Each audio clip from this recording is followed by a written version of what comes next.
అందరికీ నమస్కారం. మాది మామిడికుదురు మండలం మొగల్కుదురు శివారు జగ్గన్పేట. మా జగ్గన్పేట గ్రామంలో వేయించేస్తున్న శ్రీ భద్రకాళి సమేత వీరభద్రస్వామి వారి ఆలయము 1934లో బ్రిటిష్ వాళ్ళ కాలంలో నిర్మించడం, మా పూర్వీకులు నిర్మించడం జరిగింది.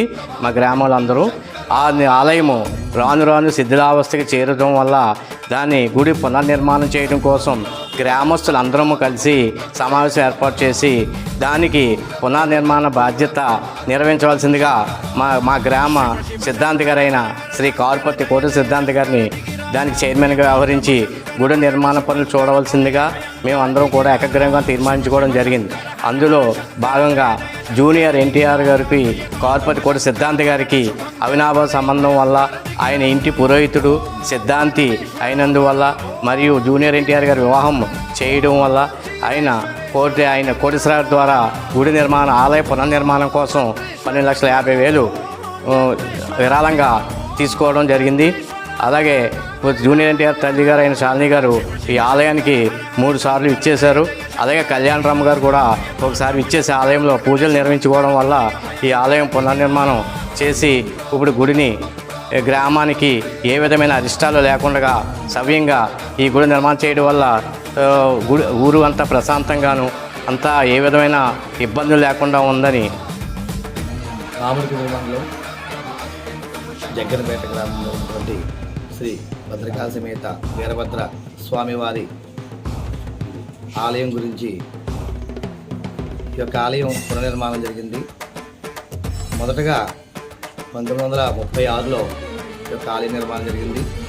తర్వాత ఈ యొక్క ఆలయం శిథిలావస్థకు రావడంతో ఈ యొక్క గ్రామంలో ఉన్నటువంటి ప్రజలందరూ కూడా మళ్ళీ చందాలు వేసుకుని పునర్నిర్మాణం చేయడం జరిగింది. ఈ ఆలయం నిధులు తక్కువగా ఉండటం వల్ల ఆ ఊళ్ళో ఉన్నటువంటి సిద్ధాంతి గారు అయినటువంటి కారుపర్తి కోటేశ్వర సిద్ధాంతి గారు ఈ యొక్క ఆలయ నిర్మాణంలో సభ్యులుగా ఉండటం వలన ఆయన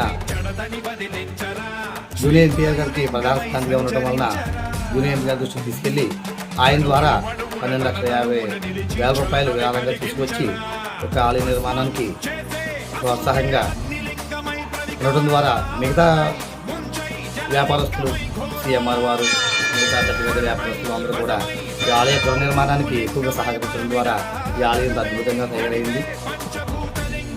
ఈ యొక్క ఆలయం చాలా పురాతనమైనది. గురుగారి ద్వారా ఇక్కడ అనేక రకమైన పూజలు జపాలు హోమాలన్నీ కూడా జరుగుతూ ఉంటాయి. చాలా మహిమగల యొక్క వీరభద్ర స్వామి వారి కరుణాకటాక్షాలు ప్రజలకు అందరికీ ఉండాలని చెప్పేసి ఈ ఆలయం నిత్యం గోపదీప నైవేద్యాలతో అద్భుతంగా అభిషేకాలన్నీ జరుగుతూ ఉంటాయి. ఈ యొక్క అమ్మవారి అయ్యవారి ఆశీస్సులు యొక్క మన నందమూరి వంశస్థులందరికీ కూడా ఉండాలని, అలాగే ఆలయానికి ఇచ్చిన విరాళాలు ఇచ్చినటువంటి ప్రజలందరికీ కూడా ఉండాలని కోరి ప్రార్థిస్తున్నాను.